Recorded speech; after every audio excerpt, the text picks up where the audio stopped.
Shalom, shalom. It's another GMS lesson coming back at you. Before I do get into this lesson, I want to give all honor, glory, and praises to the Heavenly Father and His only begotten Son, Yahweh, Ba'ashem, Yahweh Shai, Ba'ashem, Rechah Kodash. Next up, double honors to my apostles, Elders Great Millstone, taught me the 100% truth for the Bible and who rule well. Peace, love, salutations to all the brothers across the four corners of the earth, pushing this truth in all diligence and the sincerity,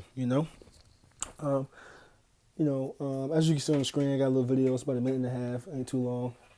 On the times that's coming, man. Not even the times that's coming, the times that are here, man. This video right here, this is only 2 weeks old. I've seen some more recent ones posted about the situation that's going on down there in Haiti and other things like that. But this one right here.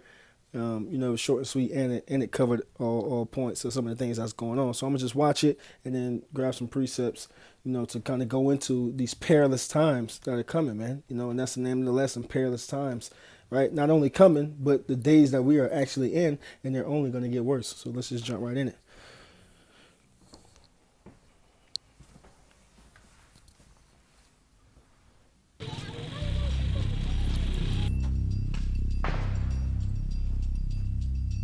Three people a day are being kidnapped in Haiti, more than double the rate in 2021, as hundreds of armed gangs vie for control of the Caribbean country. Violence is escalating, with gangs dismembering bodies, beheading rivals, raping women, and killing minors accused of being informants. You hear that?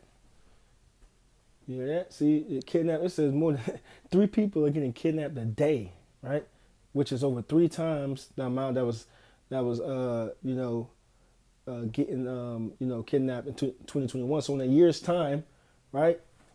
In a year's time, it went from 1 person getting kidnapped a day to 3 people getting kidnapped a day, right? And then not only that, these gangs that are running the streets, which is going to go into a little bit more, after the killing of the Haiti president, right? These things are only ramped up more. But what's it saying? It's saying that what? These people are dismembering bodies, right? Cutting off body parts, probably chopping off heads, right? Limbs, and doing other stuff to women, right? I don't want to get the video shut down, but and so that's letting you know that what? You independent women, y'all not safe, right? Thinking y'all can do it all by yourselves. You don't need a man, right? This is going on every day in Haiti, yeah? Right? And they said what? Killing kids, putting kids to death who are thought to be informants, right? Working with the government, right? So what does that remind you of? Let's get that real quick. This is Ezekiel chapter 9, verse 4. And it reads, "And the Lord said unto him, go through the midst of the city, through the midst of Jerusalem," right? Talking about you so-called Negroes, Latinos, and Native Americans, man, right? Who are the true biblical Hebrew Israelites, right? What are we talking about? We're talking about Haiti, right? You so-called Haitians are the Levites, right?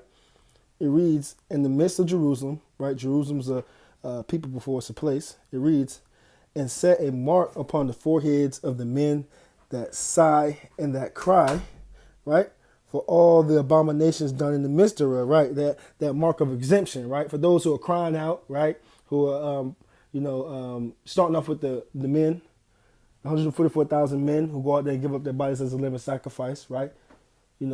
Crying to the Lord to hurry up and to destroy this place, right? And along with the men, women, and children who still believe, the multitude of believers, both groups make up the elect, right? That mark of exemption from judgment, right? It reads, verse 5. "Mark upon the foreheads of the men that sigh and that cry for all the abominations that be done in the midst thereof." Verse 5.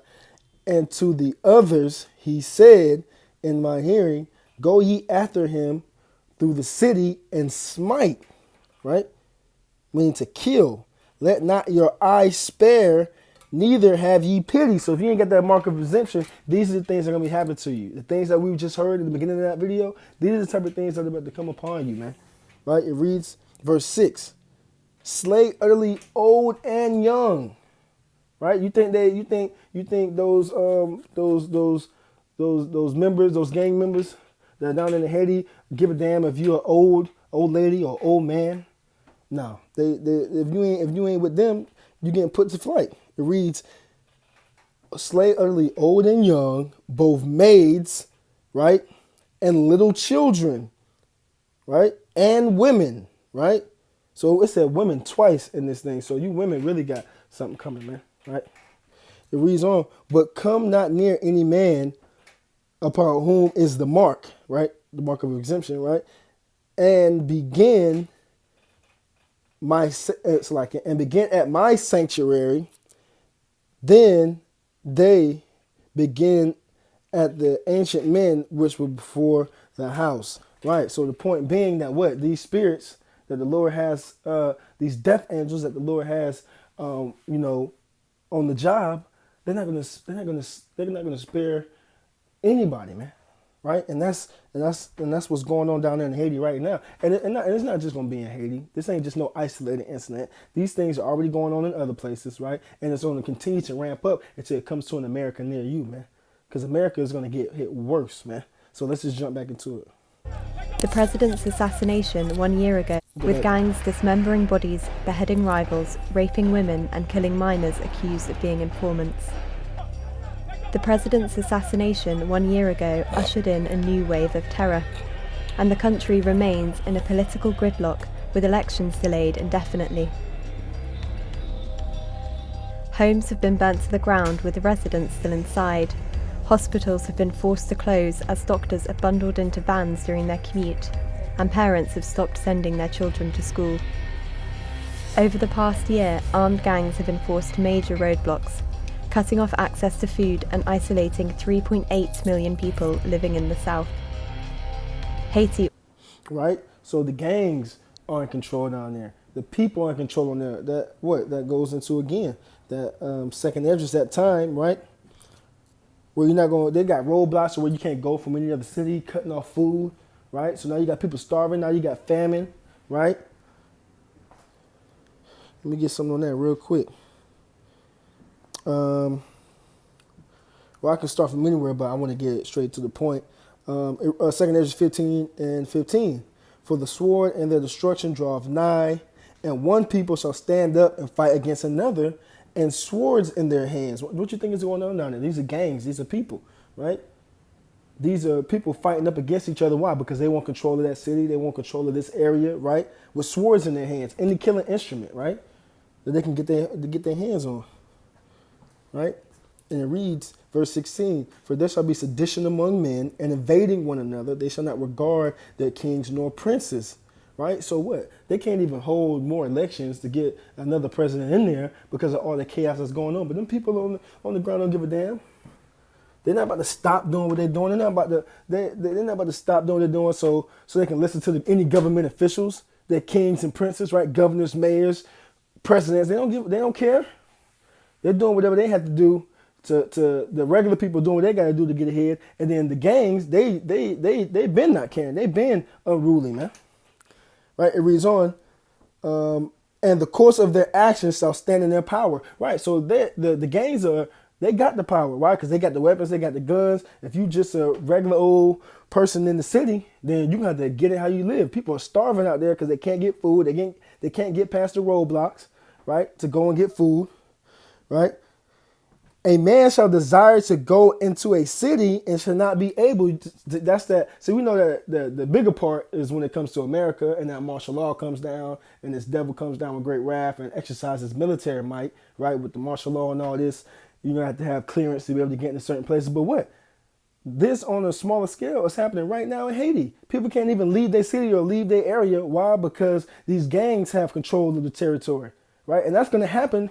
When it comes to America, that same thing is going to happen just on a smaller scale with little groups that have power, that have weapons and things like that. And you're not going to be able you might not be able to get to where you want to go because you would have to go through different militia groups or what may have you. And then on top of that, you might not be able to leave your state because Esau got things shut down like that. So this is already happening in places across the world, man. But it's going to happen heavy here in America. All right. And I wanted to get that point, and I'm going to come back to that and finish that out. We already had one of the highest levels of hunger in the world, with 4.5 million experiencing high levels of acute food insecurity. Now, the World Food Programme has warned that deteriorating security and rising costs will push thousands more into desperate situations. Haiti, it said, has become lost in the noise. All right, let's jump back into it. It said it's going to this starvation, this famine, right, is going to cause people to be in more desperate situations, man. Right? What does that mean? Let's read it. 2nd Ezra chapter 15, verse 18. For because of their pride, the city shall be troubled, and the houses shall be destroyed, and men shall be afraid. Right? Everybody walking in great pride, right? Not taking heed to the words that's been pushed out, because what this word has been pushed across all four corners of the earth, right? This word is made it, right? This word is accessible to everybody right now, right? But what? Everybody walking in their own pride and doing their own thing, right? Right? That houses shall be destroyed and men shall be afraid. You don't think there's men out there afraid? There was a person in this video saying that his life is full of distress, man. So how much more for these women, man? 3 people getting kidnapped today, right? Women being ravished, right? And little baby and little kids being put to death, man. Right? So this reads on. Verse 19, a man shall have no pity upon his neighbor, but shall destroy their houses with the sword, right? Any killing instrument, right? That he can get his hands on, and spoil their goods, robbing you for what you got, right? Why? Because of a lack of bread, because I can't eat, my family can't eat, my kids can't eat, right? For a lack of bread and for great tribulation. That's what's going on down there. So what, people are going to resort to anything, man. People are going to resort to doing whatever it is that they need to do, right? To get an upper hand for their people, for their family, or for themselves, man. If you got it and they don't, they going to get it by any means necessary, man. Right? All right, so let me get something real quick. Let me go to 2nd Ezra 15, right?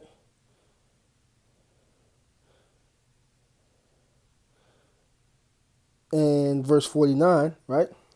Stay right where I'm at. It reads, I will send plagues upon thee, widowhood, poverty, famine, sword, and pestilence, to waste thy houses with destruction and death. And that's what's going on down there. That's what's coming to a place near you, man. That's what's coming to America real soon, man. And various other places of the world that the Lord, wants it to happen to. It's going to be, when the Lord comes back, man, everything is going to be in chaos, man. Right? The Lord said He's going to send plagues upon thee. Widowhood. Men getting gunned down in the middle of the street. Now women alone, just hurting the kids. Poverty. Like, they ain't even got no food down there. Right? They ain't even got, they can't even send their kids to school. So how much more for going to work and trying to make a living for yourself? Right? Famine. Right? The sword, any killing instrument, representation of destruction. Right? It's people being gunned down in the streets every day. Right? To waste our houses with destruction and death. And that's all that's going on down there. Destruction and death. I was going to get more, but I'm going to just grab one more and go ahead and close it out, man. Because these are the times that we're in. Let me get 2 Timothy. Right? 2 Timothy chapter 3, verse 1. And it reads, this know also, that in the last days perilous times shall come. And we are very much in the last days, man. Right? We know what? The end of the days started when the Lord was on the scene, man.